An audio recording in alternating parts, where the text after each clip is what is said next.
having mosquito spray and coil, pleasant on humans, tough nightmare on insects, and upper foods, it's tasty. DBS Industries, Robert and Sons, seeing is believing. And Duraplus, where Duraplus goes, water flows. Now, some of your comments. This one says, I have credible information suggesting that some people coming into the country through the airport pay for the test but use a private route to leave the airport without taking the test. This is serious. I know of 2 such people. Please investigate. Okay, you have a duty to. So these people you know, report to them. Okay? That's your duty as a citizen. Godwin Agbako. The time for conversation is long gone. Time to act is now. Nana Akufo-Addo should stop playing the ostrich and tackle the menace head on. The report of water shortage in the near future doesn't give us the luxury of time for those tea conferences. Okay, that is Mike J, is it? If someone can engage our military without the knowledge of the military high command and the commander-in-chief of the official, okay, then this country is not safe. This is from Tilata. Okay, thank you very much. So the statement that they issued should first have told us something. Say, yes, we have stationed military officers at this area, they are doing this. But this is a very nebulous statement, only saying, assuring us of an investigation. The president is the commander-in-chief of the Ghana Armed Forces. 30 military men at a site. 30 pa. What does this tell you? Charles Reko Brobe. This one says, I'm surprised by your disclosure that you know that the military take private contracts to protect Galamsey operations. What is the legal basis? Where is the CIC? Okay, I don't understand that. But why are you surprised? I know for a fact that they do. I actually have one of those contracts they entered with a company. That's not to say that company was engaged in illegal mining. Okay. Papa J Jr. This is serious disgrace to the commander-in-chief of the military of the country if the discussion is true about the military. Okay. We didn't show because, as I said, there's an injunction that says we shouldn't show it anymore. But if you went to YouTube, you will find it. Right. Now, let's quickly look at what the president is seeking to do. He has named a number of people. He's cutting down on the ministries, removing as many as 7, right? And then he's merging some of them. And then the ministers, he's going to have not more than 85. Question. Is this voluntary? Having listened to civil society and Ghanaians, or it is because the elections outcome have compelled him? Yes. Dr. Kuboy, we start with you. Yeah. So the president in his first term had about 126 ministers of state. Let's say about today as we speak, there's been clear communication from the presidency that we're going to have maximum 85 ministers of state. I mean, from 126 to 85 is very significant. He's beating his own record. Why should we applaud him for it? Yeah, but his own unparalleled record. Absolutely. I am saying it's significant because there are 2 things that have happened here. First of all, we've had ministries, like when you take the regional reorganization and development, that have more or less executed the objective for which they were set up. You know, the engagement. That's another question. Oh, okay. I mean, but that is I'm speaking to the motive behind what we are seeing, where they've been able to go through the processes with us. We had a referendum. The 6 regions have come on board, and in terms of sustenance and their development, it can come now it can be absorbed under the local government ministry. If you look at inner city and Zongo development, for example, this is a ministry that had special focus on our Zongo communities, and the Zongo Development Fund was set up. The legislation came to Parliament and all that. Now, that is the main implementer of their projects, with the minister or the ministry more or less being the policy advisor. The minister, Dr. Mustafa Hamid, had been very emphatic that ministry, no government, no president will ever collapse it. Yeah, in fact, before coming here, knowing how meticulous you are, I spoke to him. And what he said was that, look, he says that as an entity, as a creature, it will not go away. As we speak, that Zongo Development Fund, which runs their projects, the execution level, the operation level, is coming now under the presidency, with the president being the supervisor. So it's even a greater level that it's been taken to. Really? Yes, and that it's not... Malik Dabu interviewed him on that occasion, and he was very emphatic that ministry... But more important, I want to speak to the rationale behind the shrink. All right. Because the Zongo Development Fund has been set up, the ministry had the momentum to put all this together. Now it could come under the presidency and not necessarily exist in a building somewhere as an independent ministry. Now, if you take a special one like the Special Development Initiatives, their key objective was to set up the development authorities, because they were not meant to be implementing ministry. The authorities must take charge of the development of their zones. And as we speak, it's gone through Parliament, everything is set up. So the president's justifications for these bloated numbers were correct, because you actually need a ministry to ensure that these development agencies are set up. You are not patient enough. The point I'm coming to answer your question. I think there's a second one. So we have the issue of redundancy, or ministries having more or less their momentum having put into motion what was needed. Then the other one is the issue of comments and statements, most of them, if not all, well-intended about the size of government. So, look, you have a situation where you have a president who has no immediate gains that he will get from actually reducing the size of his government now. If politically he wanted points, someone say he would have done that maybe 6 months or 1 year to an election. But even when he's had a second term, as a person, he still feels that, look, and these were his comments. I mean, a caucus we met him, and he said, look, you as a government, you must be seen to be sensitive to the opinions of your people. After they have punished you somewhat. Oh, but look what, lawyer, you can write an exams, score 70%. But there are times you sit down to see what made you lose that 30%. It doesn't mean that your situation is hopeless. You just want, as a human being, you always want to make progress.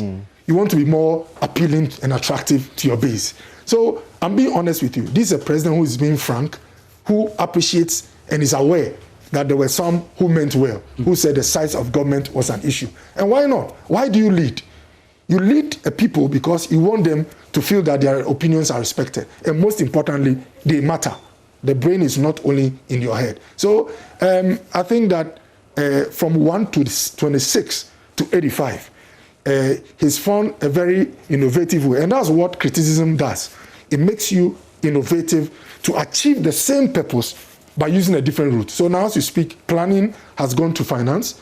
You have special business development having gone to, what's the name, trade and industry. It's because the criticisms and opinions, and as a leader who is sensitive, he's bought into it, and he's doing what the Ghanaian people want. At the end of the day, I'm happy that the Zongo Development Fund, for example, will not be thrown away. We are going to have a coordinator at the presidency. We are achieving same objectives with a leaner a size of government that is more acceptable to people like well, it's not acceptable to everybody, really. There are CSOs that still think that this is bloated, because, you know, when Kufuor was not happy that it was big, later he came, he realized there was a difference. Atamils gave us about 70 plus. We still had problems. we still have just problems. One sentence. Just one sentence. Yeah, so there are those including Kofi Bento, Ramsford Jampu, and some CSOs that say that maybe we need a sort of a Trump in Ghana who will change the status quo to teach us that we really can do with only 40 ministers. 40 ministers, and that will be enough. I've heard those arguments. And the parliament might not need the 100. You don't even need that. When I was doing my master's program in public health in Germany, one of my lecturers made a statement. He's always encouraged me. He said that the usefulness of a master's student is to ask questions. He said, you are not here to be taught. In everything, find criticism. So I am one that is very accommodative of criticism. The fact that the president has moved from 126 to 85, and people still have issues, you tell you that it's a vibrant community. But what I want those people to do is to at least give some plaudits, tell the person, you've done well by moving from 126 to 85. That is commendable. And then move the next step if you want to say that, okay, you can even go down. Okay, thank you. That is now, why should anybody say, well done for taking us? No, it's not really about that. Why should somebody say, well done for being in opposition and telling us that John Mahama had a big government, okay? Of how many? 80 what? 87 we are told. We had 87. And then you come in and from day one, you assemble up to so many and you justify it from day one till the end. You said the end will justify the means. Why should anybody be applauding the president? Yeah, with all due respect to my good friend, Dr. Okoboy, I think that the president's latest action, of reducing the number of ministers is born more out of compulsion than, listening to public opinion and respecting public opinion. Because as you rightly pointed out, for 4 years, the issue of the bloated nature of his government was on the front burner, all right? It was discussed, copiously, in the media. There were a lot of, representations by civil society organizations and so on, okay? The president didn't see it fit at that point in time to realign ministries. And for instance, in the case of Zongo development, abolish the ministry and say, okay, we are appointing a coordinator who will administer the Zongo Development Fund. And in the case of special initiatives, okay, he could have just come to Parliament to create the development agencies, appoint chief executives and officers who will man those, agencies. He waited for 4 years and then got punished by the electorate. In fact, one of the key issues during the election was the bloated nature of the government. And something, the reason why he has done this is very obvious, and you know it. Article 78 of the Constitution is very clear that you have to appoint, a majority of your ministers from Parliament. Now, a majority means more than 50%. Okay, if that is the case, with 127 ministers, Nana Akufo-Addo would have needed to appoint about 69 people out of Parliament. Now, if you take 69 out of 137, how many people are left in Parliament to be able to man, the MPP caucus, in Parliament effectively, and then assume leadership roles and so on? So this is as a result of a pragmatic assessment of the implications constitutionally, of having to deal with a large number of people coming from Parliament. Okay, and that is how come that they have now brought it down to, to 85. So if you are doing 50% or more than, slightly more than 50% of 85, you are looking at what, 43 people coming out of Parliament. That is more manageable than having to take about 69 people out of Parliament. So I think that this is, as a result of the president's, the constitutional strictures that he has, done it this way. Now, at this point in time, all right, the president is a dead good. Right, he's a proper dead goat. He's a dead goat in the sense that, okay, he is not seeking re-election. Okay, so ordinarily, if he had gotten the massive electoral fortune that he had in the first term, do you think that the parliamentary majority, if he had 120 people elected to Parliament, do you think that Nana Addo Dankwa Akufo-Addo would have given us 85 ministers? I doubt it. He would have probably, stuck to the 126 or even gone further. So I don't think that. Okay, let's hear Clara. Yes, Clara, you are with the CDD, and the CDD has not been excited about this. So now that it is reduced, you should be happy. You should be clapping for the president. It's a question. Of course, of course, it was obvious a lot of people didn't want the huge numbers, and that lean government helps, particularly in the fight against corruption, because big government is associated with more opportunity. Lean government, at least in terms of control and reducing opportunity for corruption, lean government does better. So yes, the issue of the number of ministers was a big issue, and yes, I think it's good that it's been reduced to 85. As to the reasons here and there, I am not going to I don't know, but it's good. It's good that we have the numbers have been reduced. Let's work towards reducing them some more. I can understand some of the difficulties, particularly that politicians would face. We can't run away from some of the realities as well. That political parties and the pressure that is brought on any person who is occupying the presidency for appointments and all of that. We cannot run away from that fact. So I think the 85 is a good improvement. I hope we never, under any circumstances, go above it, and we hope that it will reduce. I was thinking that, of course, obviously from the report that has come out, it appears that some of we are likely to have some ministers having more than one deputy and all of that. So after that, we will look at it. I can understand certain ministries needing more than one deputy. Attorney General is one of them. I think if you look at the constitutional role of the Attorney General's department, it's more or less combining at least 3 roles, which is you are the legal advisor of government. You are also in charge of criminal prosecutions. You are in charge of civil prosecutions as well. And then there's the administration bit. So if you look at a ministry like the Attorney General's department, I think that having 2 deputies is reasonable if you are going to look at the scope of the work that is required of the Attorney General's department. I, however, think that there are probably even some ministries that may not even need a deputy. So I think as the days go by, we can look critically at it and see how we can reduce our ministers further, so that we have at least reduce our public. What, for example, is another deputy doing at the criminal department when you have a DPP, the Director of Public Prosecutions? You don't need a deputy to do that. And I was alone for 4 years. I think it depends. Yes. I think you don't need a deputy. Dr. Ayene is reminding us that he was alone as deputy for 4 years. Sorry? Dr. Ayene reminds us that he was alone as deputy for 4 years. So he can contribute. He can let us know how that was for him. Does he think we need being alone did it make his work easier, or could he do it an extra hand? It would be good for us. At least somebody has been there before and is here.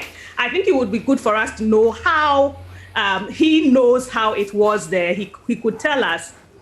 He's simply saying that once you have the DPP, you don't need another deputy to go do criminal prosecution. And to add to that, you have the Solicitor General, who is actually under the Legal Profession Act, the highest civil servant after the Attorney General. And the tradition in the department is that the Solicitor General is in charge of civil litigation. Actually, I mean, we took that tradition from the British. And you know that in the U.S., for instance, it is the Solicitor General and not the Attorney General who appears before the U.S. Supreme Court to argue civil matters. And then the DPP, their version of the DPP, does a criminal amendment. So what I basically did was to coordinate whatever they did under the supervision of my minister. And it was perfect. I don't think there's any. Okay, so we draw the curtains on this subject here. We take a break and return to the Supreme Court. Chachuchi Kata said that the courts ought to be minded that they cannot sacrifice justice on the altar of expedition. We'll be right back.